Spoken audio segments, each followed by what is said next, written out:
Well, hey everybody, Grant Fissers here. I'm a pastor in Hamilton, Ontario, and this past Sunday for my church family, I had a conversation with my wife and my sister, both of whom have studied and now practice in areas related to resilience. What the heck is resilience? Resilience is your ability to navigate uncertainty and upheaval in a way that still allows you to thrive even in the midst of what can be really a life-changing situation or change. And so I thought it would be great to sit down and have a conversation with them about resilience, and especially leading into Christmas. How can we be a little bit more resilient and lean into practices that help us experience the fullness of life this Christmas, even though for all of us it's going to look a little different. So we had a great time watching that video as a church family and then discussing it and leaning into ideas like lament and thanksgiving, looking to see where God's been at work in our lives this past year, trying to find meaning in the midst of everything. And we thought that it would be a great thing to share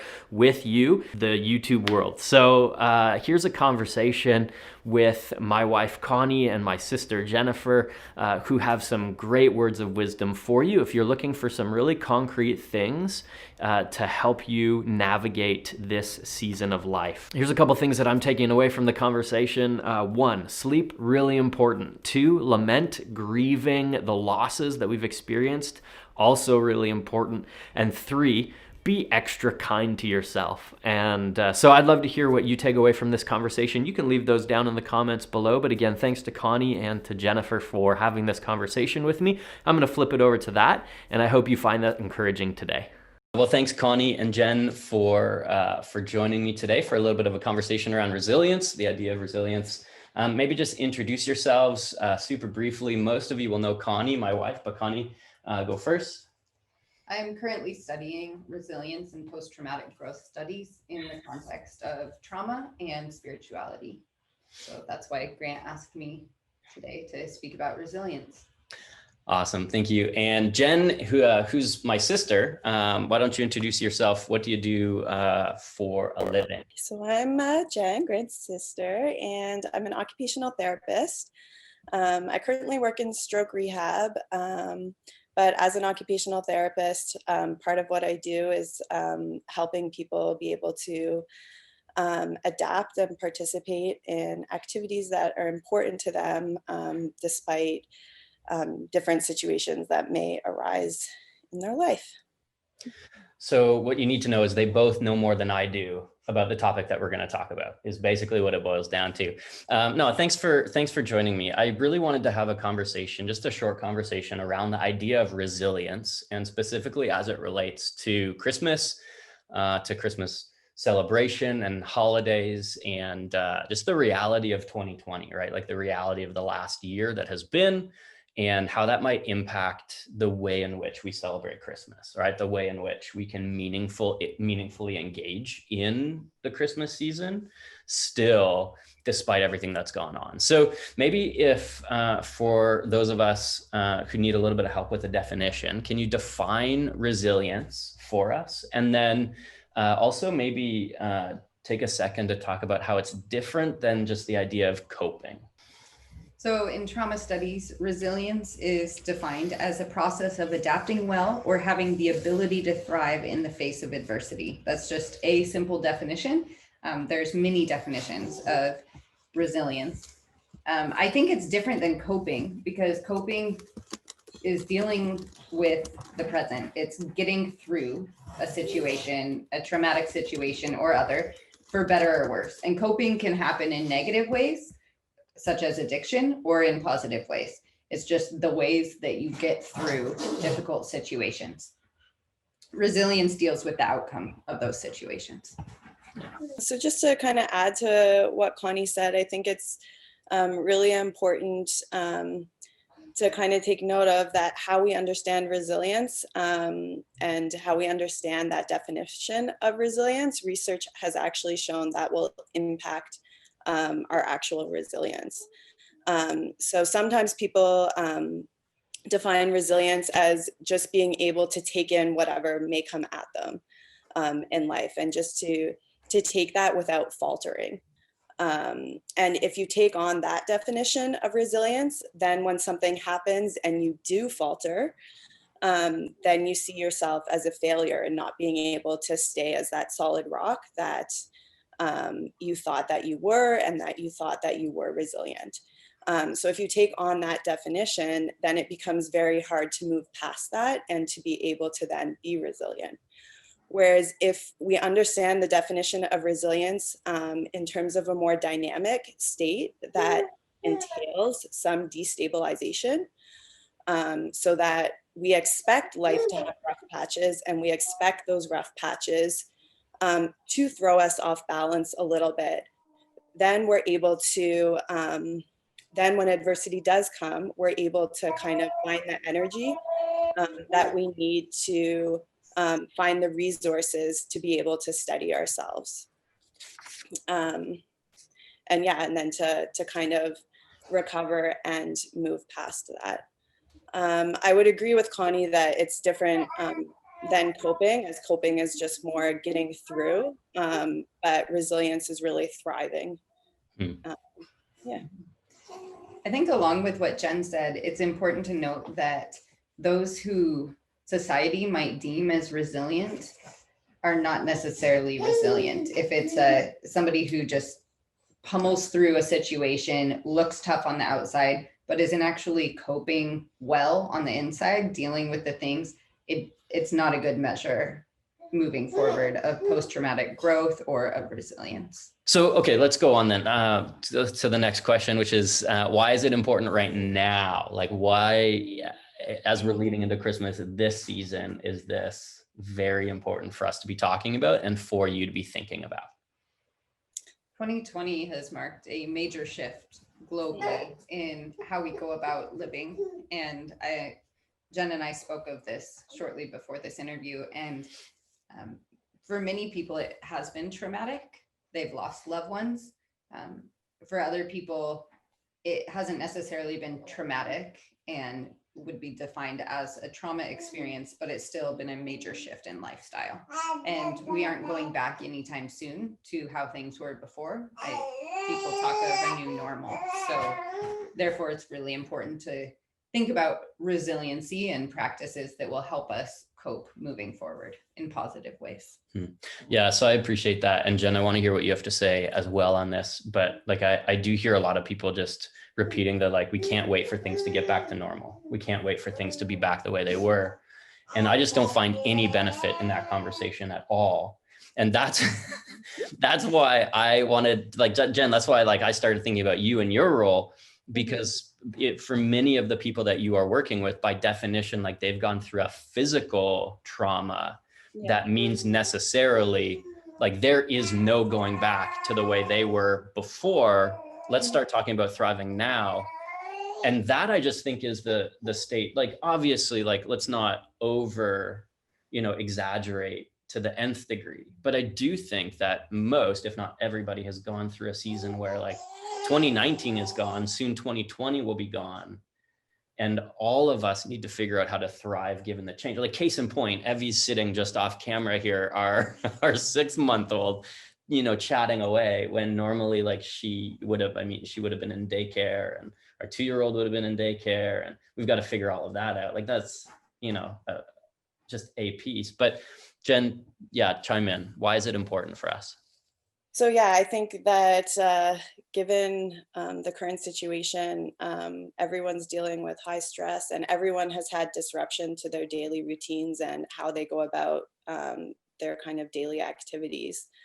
There's been huge disruption to that. And I guess just to explain a little bit more what I do. So sometimes I really like this definition of occupational therapy, but basically what it is if you think of something that you really, really enjoy doing, is on the other side of a door, and that door is locked. Most of us usually have the key to that door. But sometimes something comes up in life that you no longer have the key. So as an occupational therapist, my role is to help people either find that key, or if we can't find the key, to punch a hole in the wall. To find a different way to kind of get through that. And I think like what you were saying, that it is a new normal. And if we're just sitting here waiting for things to go back to the way that they were, um, I think we're going to be disappointed, and it's going to be harder for us to kind of get by right now. And I think we need to look at ways about how we can adapt what we do and adapt our daily routines in order to thrive and still be able to participate in things that are important and meaningful to us. Yeah.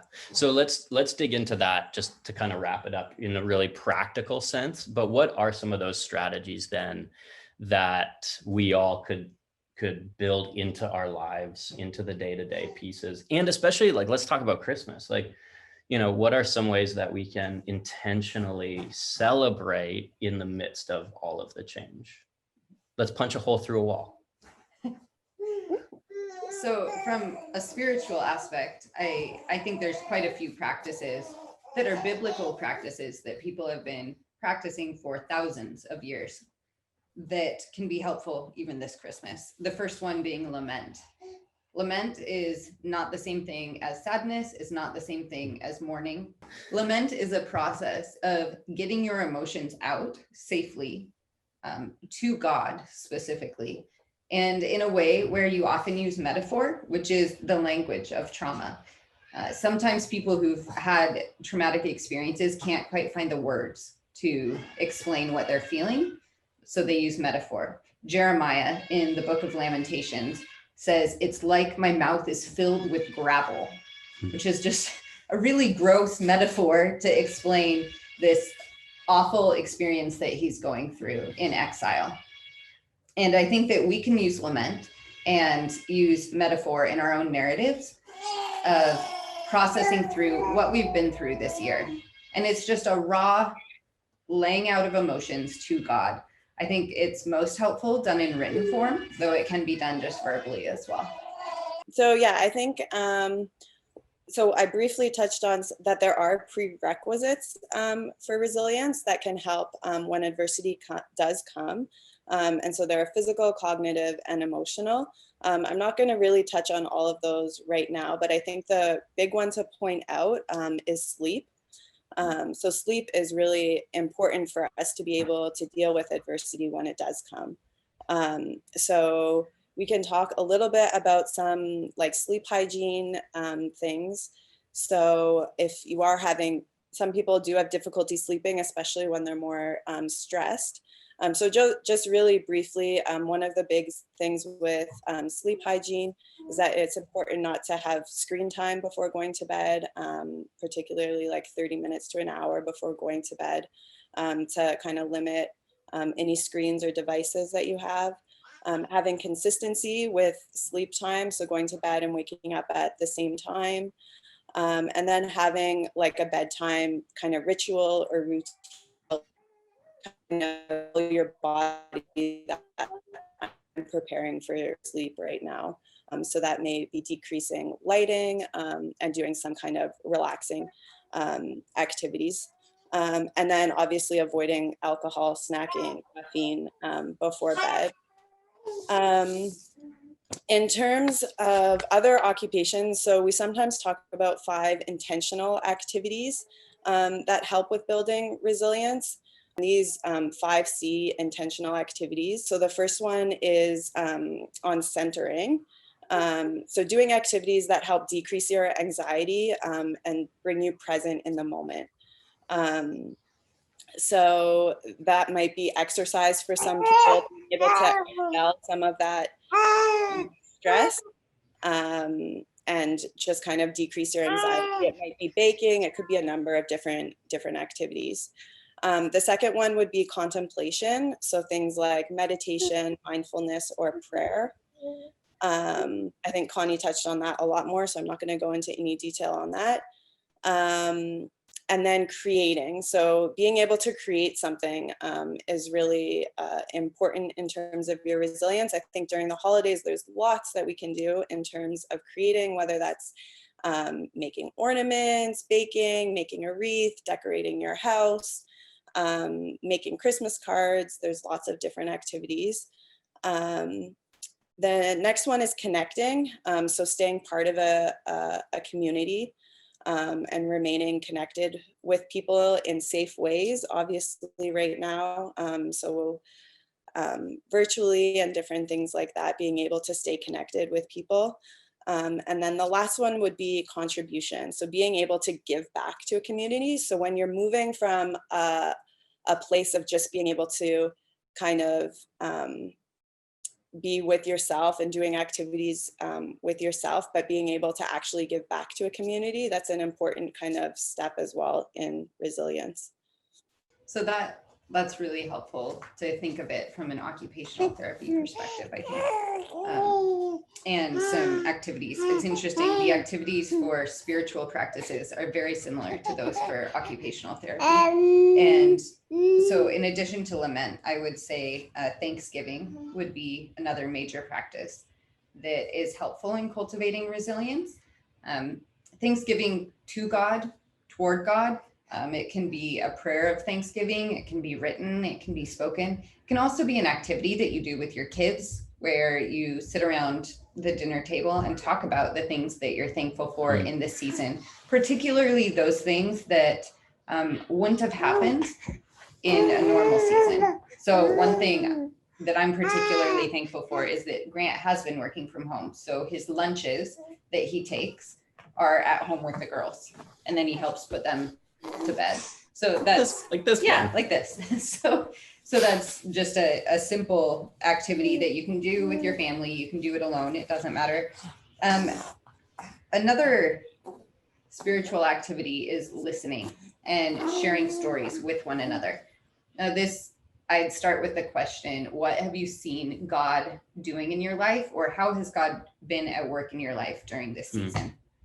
And that's another simple conversation you can have around the dinner table. But what I would encourage actually is talking to somebody over the phone, over FaceTime, who's not part of your immediate family. Because some of the things that you might be processing deal with the people in your immediate family. It might be a frustration you're feeling. It might be simply that it's put a lot of stress on your family to have both parents working at home while you're trying to raise children and both do your jobs.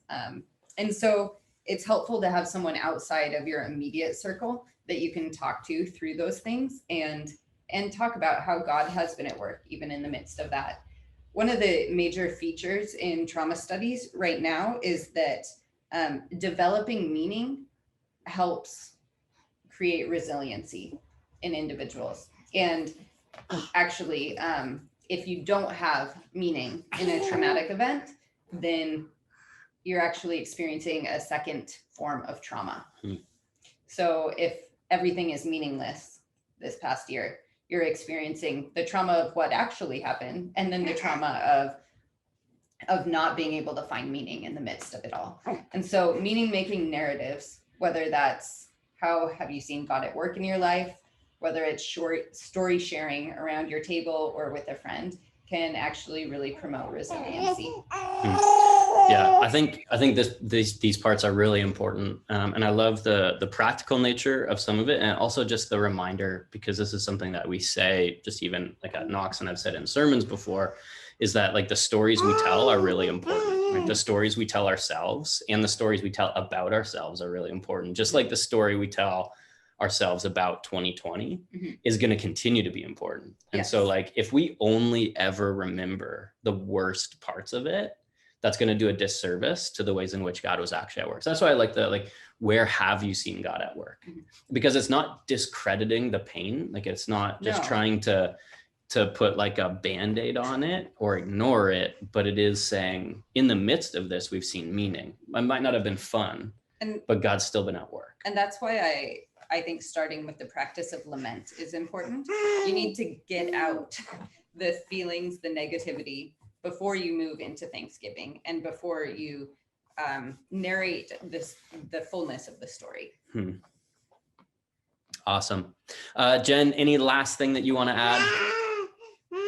I would just say going into the holidays that you may expect to feel destabilized a little bit because the holidays are not going to be the way that they normally would be. So just acknowledge that's okay. Be compassionate and then hopefully be able to participate in some of the activities that we talked about. Awesome. Well, I just want to say thanks to both of you for taking this time, as disrupted as it has been at points.